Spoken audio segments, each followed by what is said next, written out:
You know, Spyderco makes some weird knives in general, but this thing looks like a tactical pelican. How you doing today, folks? And welcome to the Martin Swish Spyderco collaboration, the Swayback. Now, this is a Taichung, Taiwan-produced Spyderco in CTS XHP steel with full titanium handles, and it's an interesting looking knife, I guess. Because what it's trying to do, I really feel like it misses at. Now, the old school, it's really trying to call back into the old school days of the kind of like the old bolster knives and the slip joints and the bow trappers and everything else. But see, those knives are still around. They're still being manufactured and made by companies like Great Eastern Cutlery. They make just honestly better versions of it. So the idea of making this done in full titanium with that kind of basic overall old school style, it might appeal to some folks, but to me personally, it's kind of a miss. On top of that, with that big old fat back on there, this knife does not have the best balance point. The balance point is really far back, which means when you're actually trying to cut with this knife, it just feels off. Now, beyond that point, the actual overall ergonomics on this knife are also just really, really poor. The way this kind of piece is designed to just swoop back there, it means if you're holding it casually like this, like you just kind of want to casually cut, it stabs you right there. If you want to really be able to like hard use and choke up on it, it stabs you right here. On top of that, there are hot spots all up and down this piece. This entire frame lock is a hot spot. Every single piece you hold on here, when you put actual force behind it, you can really feel that pressure, and it's not good. To be very clear, there's no real, there's nothing really poking out here or anything like that. You really can't tell until you actually have it in hand. To me, it feels like somebody who designed this knife but never actually held it, and then spent a whole bunch of money to produce it and sell it to Spyderco, and then now it's out, and I don't understand why this is here. On top of that, the overall design of this knife makes accessing this opening hole an absolute pain in the ass. And again, you can't Spidey flick this knife. Like, that's what Spyderco is known for, what people love them for, and you can't Spidey flick this knife. Now, as far as the whole Martin Swish design, like the Spyderco chef and the Spidey buoy or whatever, I can't talk today. I understand the appeal of those knives, and I don't love them, but I also don't dislike them either. And so far, I really dislike this knife. I don't understand why this is made and what purpose it's supposed to serve. Now, again, people say this knife's meant to be used, but I've used this knife, and I figured a light bulb would go off in my head and it would just be comfortable and perfect, but it's not. Honestly, the more I used it, the more I hated this knife. To be clear, this knife cuts. It's very sharp.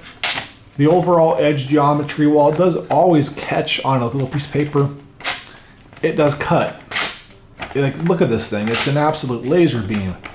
That is a good thing about this knife. That was my fault.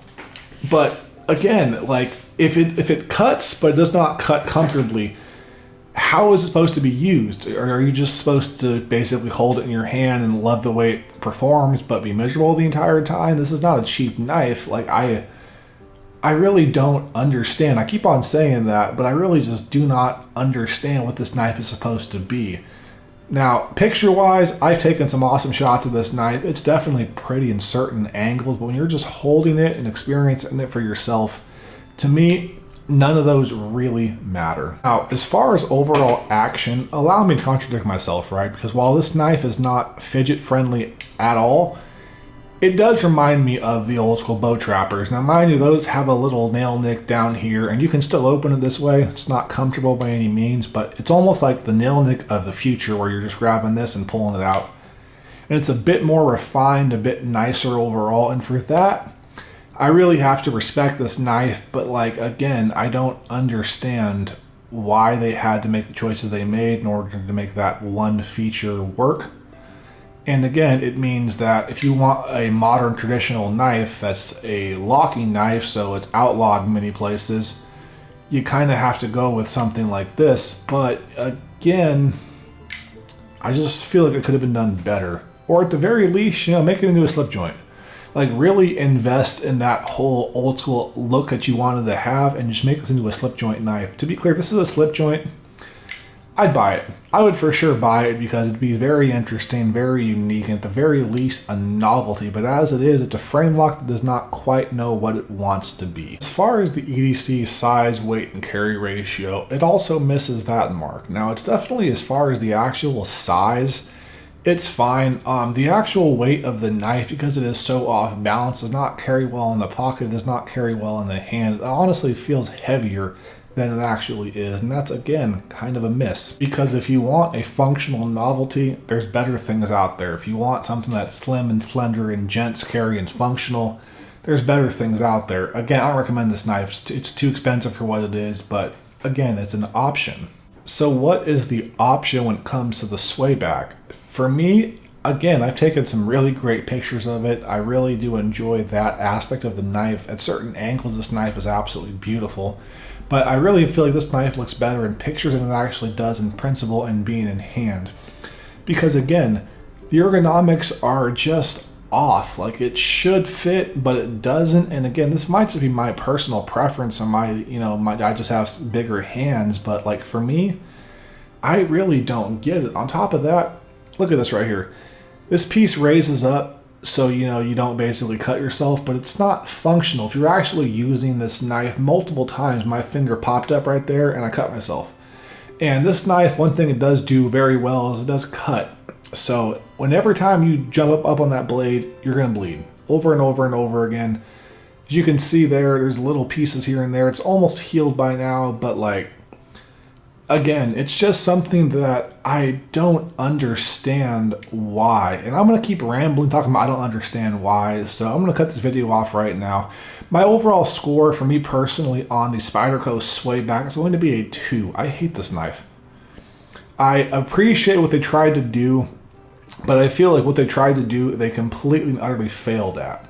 Now, as far as a general EDC purpose of this knife, what would be my score for that? This is going to be a 5. Again, it's not an inherently bad knife as far as an EDC roll, and definitely does cut well, but there's just so many better things out there. And again, the design, it's just not comfortable. This feels so weird in hand in such a way that I just do not understand. And again, the more you use it to work, the more you really feel this kind of piece right here dig into your actual hand. I don't know if you can see that right there, folks. That's just me carrying it for the actual video and just basic use. And I have scars. Like, are you serious?